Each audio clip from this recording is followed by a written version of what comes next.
Hey guys, it's Kirill from moderntribeyoga.com, and today I want to talk about yogic breath. If you've been taking my classes, you have been hearing me talking about the warrior breath or the yogic breath. I could ask you to engage your warrior breathing or yogic breathing as you're holding an asana. Use your breath as a barometer to see how you are doing during that pose. Are you pushing too hard or are you slacking off?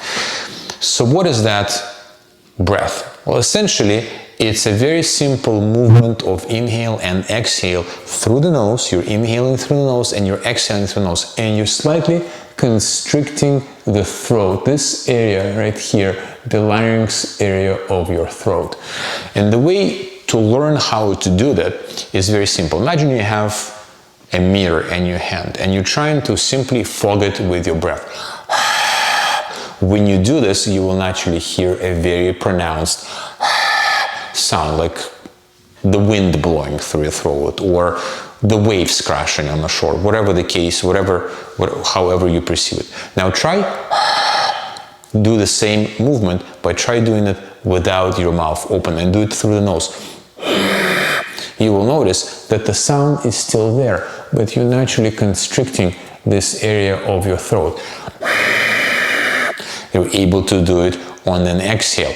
Now, on an inhale part, it's a little bit tricky. It's not something that we do naturally, but here is a tip. Imagine that you're breathing not through your nose, but through some sort of a hole, an imaginary hole, in your throat. So you're intaking the air through this hole. And you will naturally notice that your throat wants to constrict to kind of let the air through that hole.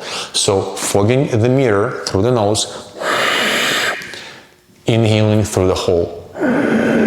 Now try to repeat that for a few cycles. It's going to be weird, it's going to be difficult. You will find that probably exhaling is a little bit easier than inhaling, but power through it and see if you can get a very steady rhythm going.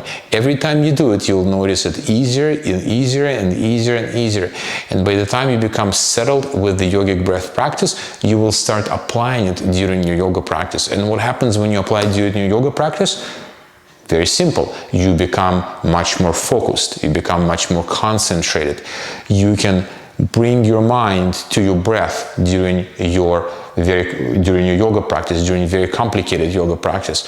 When your mind is flowing away, thinking about work, your kids, everything else that's happening in your daily life, you can tune in to the sound of the wind, of the waves crashing in your throat, and it's going to bring your mind back to your practice. So try that and let me know how it goes.